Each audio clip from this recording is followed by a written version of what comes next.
तो यहां पे आपको अगले दो क्वेश्चंस के लिए कुछ दे रखा है।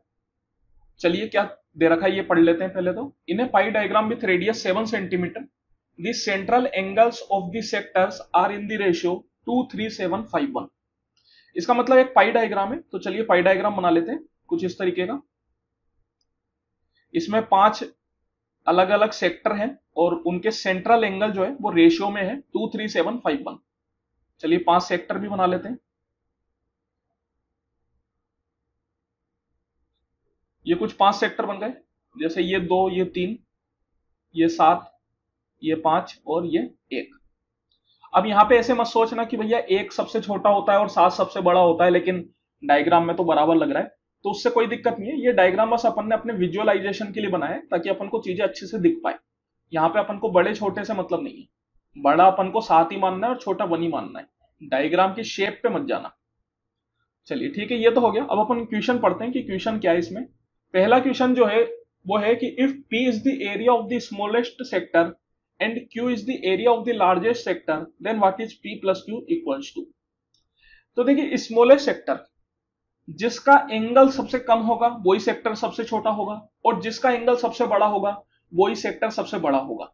अब अगर मैं एंगल की बात करूं तो यहां पे अपन को एंगल नहीं दे रखा, लेकिन एंगल जिस रेशियो में है वो दे रखा है। अपन जानते हैं कि अगर रेशियो छोटा है तो एंगल भी छोटा होगा, और अगर रेशियो में नंबर बड़ा है तो एंगल भी बड़ा होगा। यहां पे अगर मैं बात करूं कि रेशियो में सबसे छोटा कौन है, तो रेशियो में सबसे छोटा 1 है। इसका मतलब P ये वाला सेक्टर है। और रेशियो में सबसे बड़ा कौन है, 7 है। इसका मतलब Q ये वाला सेक्टर है। तो इनके एरिया का सम अपन को बताना है। तो देखिए सेक्टर का एरिया अपन निकालना जानते हैं, क्या होता है फॉर्मूला, थीटा बटा 360 इंटू पाई आर स्क्वायर। तो चलिए यहां पे सबसे पहले रेडियस तो अपन को दे रखी है 7 सेंटीमीटर। अपन को जो निकालना है वो निकालना है थीटा। जैसे कि ये सारे एंगल्स रेशियो में है, अगर मैं इन सबका सम करूं तो 2 3 5 और 7 12, 12 प्लस 6 18। इसका मतलब इस पूरे का सम हो गया 18। और कोई भी पाई चार्ट होता है उसका टोटल एंगल होता है 360 डिग्री। मतलब 18 की वैल्यू हो गई 360। तो 18 का ये 20 बार में। तो यहां पे मैं बोल सकता हूं कि 1 की वैल्यू हो जाएगी 20 डिग्री, और इसके अलावा 7 की वैल्यू कितनी हो जाएगी, 7 की वैल्यू हो जाएगी 140 डिग्री।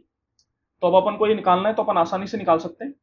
दैट मीन्स P तो हो गया 20/360 इंटू पाई, और रेडियस है अपने पास 7, प्लस Q हो गया 140/360 इंटू पाई, और रेडियस सेम 7 स्क्वायर। तो यहां पे अपन कॉमन ले सकते हैं आराम से। जो जो कॉमन ले सकते हैं उसको ले लेते हैं। सबसे पहले तो 20 प्लस 140 160 हो जाएगा। तो 160/360 इंटू पाई की जगह 22/7 इंटू 7 स्क्वायर।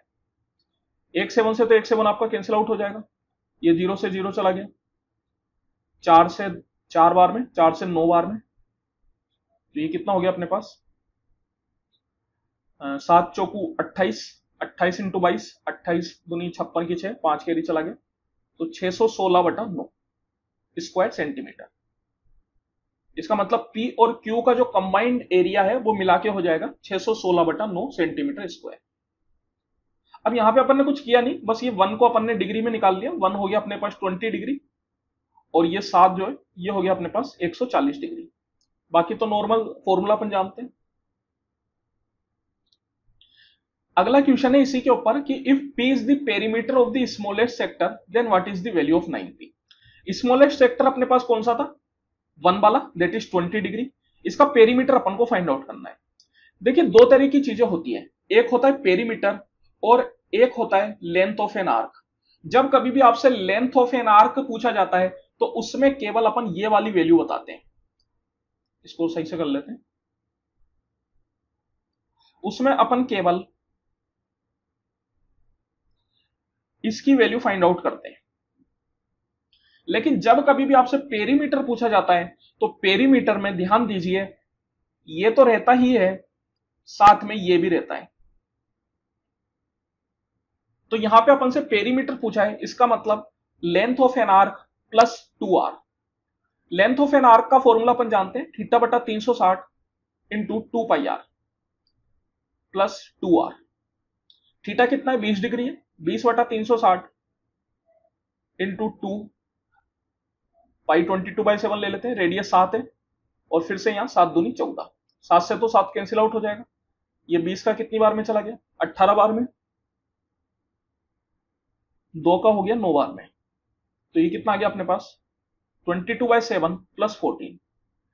तो अब आप देखिए ये आया अपने पास पी की वैल्यू, पेरीमीटर, पेरीमीटर आया अपने पास 22/7 प्लस 14, लेकिन अपन को 22/7 प्लस 14 नहीं बताना, मतलब पेरीमीटर नहीं बताना, अपन को 9p बताना है, मतलब 9 टाइम्स पेरीमीटर बताना है।